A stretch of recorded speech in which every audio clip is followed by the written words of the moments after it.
And joining us today is a former USC and Pittsburgh quarterback. You can find him on X, Instagram, and live on TikTok every Sunday at 7:30 p.m. Eastern.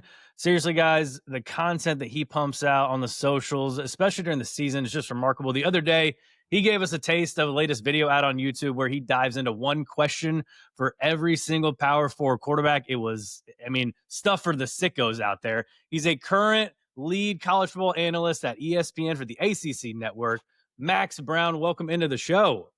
What's up, fellas? I appreciate you watching that video. That was a beast to make, all 35 minutes of content. But if you're a quarterback hardo and a college football hardo, I'll put my rep on the line that you'll like that video. All right, let's get into some win totals here. All right, Max. Let's do the old stock trick here, and let's buy low. We're going to buy real low here, Max. We're going to take a team here that in the transfer portal era, they are the best study. They may have a 30 for 30 one day or some Netflix documentary on this to go from the 2023 Florida State Seminole team to the 2024 Florida State Seminole team. And I'm going to be betting on the fact here that was an admiration last year, that Mike Norvell has not forgotten how to coach. And I'm going to take Florida State over 6.5. I'm going to buy low to the old stock trick here. I'm getting the Seminoles of Florida State and Mike Norvell at 6.5. I'm going to take the over here. So first off, Thomas Castellanos, I think, is a perfect fit for the Gus Malzahn offense, a dual threat type quarterback. Castellanos was solid at Boston College, and it didn't end well there, obviously, with how that ended up going down there in Chestnut Thrill. But again, I think he's a good fit for this Gus Malzahn offense.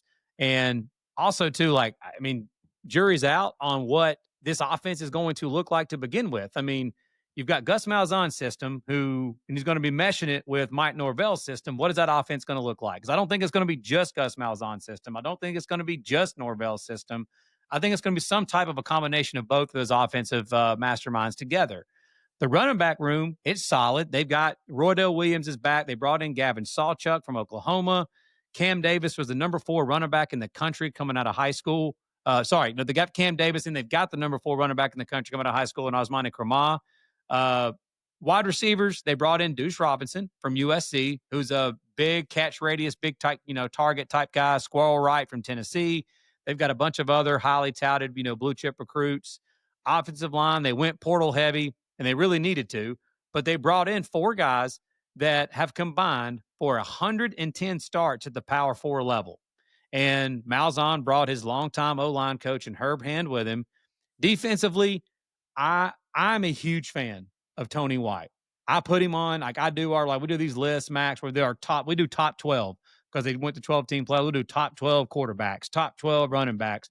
We even do top 12 OCs and DCs. I love the coordinators and talking about coordinators around college football. Tony White was incredible at Syracuse a few years ago. He runs that old Rocky Long 3-3-5 defense. He was incredible at Nebraska the last 2 years under Matt Rule. And Mike Norvell, I felt like hit a home run, man, with that hire and bringing him over from Nebraska. He brought some players with him from Nebraska, brought some of his high-level assistants that are coaching under him, that coached under him at Nebraska. I think that you will see this defense take a step forward. Like last year, we saw DeAnt Lynn at USC. That defense, were they great? No, but were they much better than what they were in 2023? Absolutely. Blake Baker at LSU did the same thing. LSU was trash on defense in 2023. They were much better in 2024. I think you're going to see a similar thing like that with this Tony White defense. Will they be one of the best in the country? Probably not. But will they be much improved and much better and be able to compete at a high level in the ACC? I think they will. So you're giving me Florida State at 6.5. I'm sorry, man. I'm just going to have to take a shot at that. I think this Seminoles team's going 8-4 this year.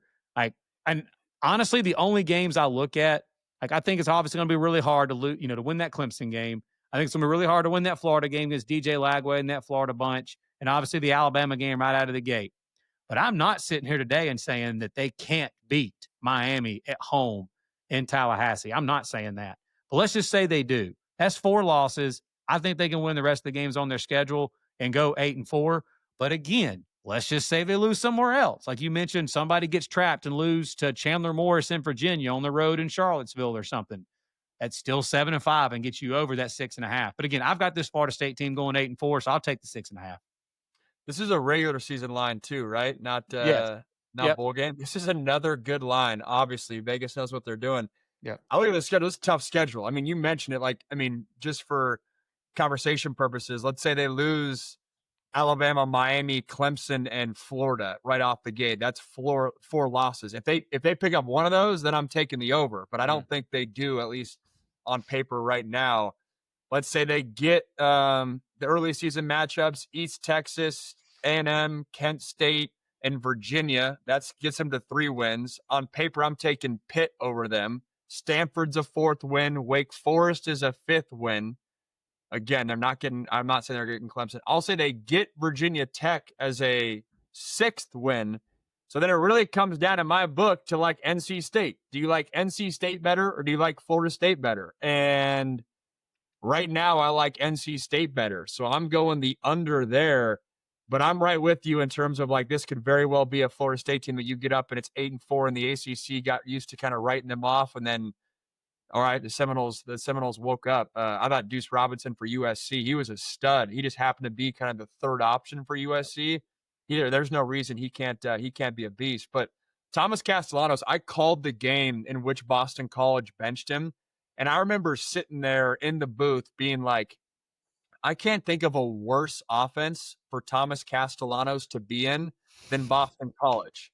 And then the flip side is I can't think of a better offense for Thomas Castellanos to be in than a Gus Malzahn, insert Nick Marshall from Auburn 9 years ago. Like, there's no reason Castellanos can't be that. And he's probably quicker than Nick Marshall. He's maybe not as sturdy, but like this is the perfect offense for Castellanos. And remember Boston College was like ranked in September last year, and they snuck up and then they beat Missouri or something like that. Like Castellanos was operating. He was a good quarterback. It was like mini Kyler Murray there. So this dude can play.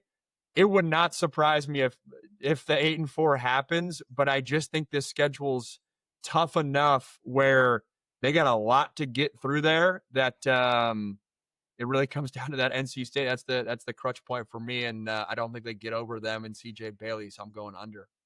Max, real quick for my guy Lance here, just off the cuff, give us your thoughts on that first week, Alabama at Florida State, because he's one of the few Alabama guys that is actually pretty nervous for that game. He thinks it's going to be closer than the experts think. Let me elaborate on that really quick, Max. So I'm a Bama grad, grew up there and whatnot. So this may be just a fan of me coming out, but I think Florida State week 1 will be one of the toughest teams to prepare for because of, again, transfer portal and then all the new coaching hires.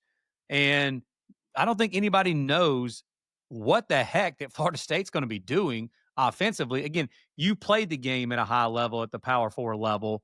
Like, from the fan in me, am I looking too much into the fact of like they're hard to prepare for when they actually step between the lines and the game gets kicked off? Like, a lot of that stuff goes out the window. You can make in-game adjustments to what they're doing, and then the talent and just one team's got these Jimmys and Joes and the other doesn't? Or is it warranted that I am worried about it? I'm not worried that I think Florida State's going to win the game, but I do think that the Noles give Alabama a tough game in Tallahassee because I think they're going to be tough to prepare for, but maybe I don't know what the heck I'm talking about. And that's just, that there's nothing much to do about that. What's your thoughts? No, it's warranted for sure. I mean, I saw that line. I believe it's Bama favored 13. I was like, that might be a good one to hit. I still think Bama will win, but 2 scores. Bama's breaking in a new quarterback. If it takes them 2 quarters to get rolling, that's one of those things. But to me, more so than the transfer portal, it's the coaching hires or the coaching changes for Florida State that would give me the most nerves. Because, and you see it all the time in football, especially really only college football, because NFL, all the offenses are like trying to do the same thing. But in college, like if Florida State has the right quarterback run game and Bama just can't align to a counter or some 2-back formation that they're doing, again, Gus Malzahn's offense is really unique. Very few offensive coordinators go all in on the quarterback run game. You saw it last year with KJ Jefferson at UCF for him. So like, that could be a tough if they come in with just the right run scheme and the right formation that then's given Alabama fits. That could happen. And then you mentioned the Rocky Long disciple defensive coordinator wise.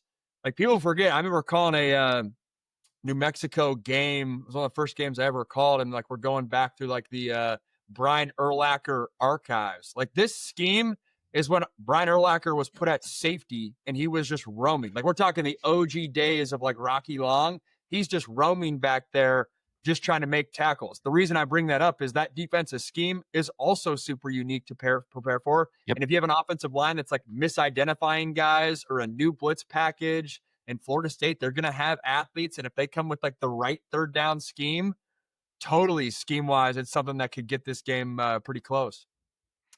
Awesome, man. Guys, appreciate you guys listening, watching, tuning in. We're on Apple, Spotify, YouTube. Make sure you go subscribe, like the show, comment, follow us on X, Instagram, TikTok. We love the banter back and forth like you guys are giving to us here. We got, 10 days till season starts. So we're ever so close to college football. For Max Brown and Lance Barton, I'm Tyler Noe. Take care. Have a great rest of your day, and we will see you next time.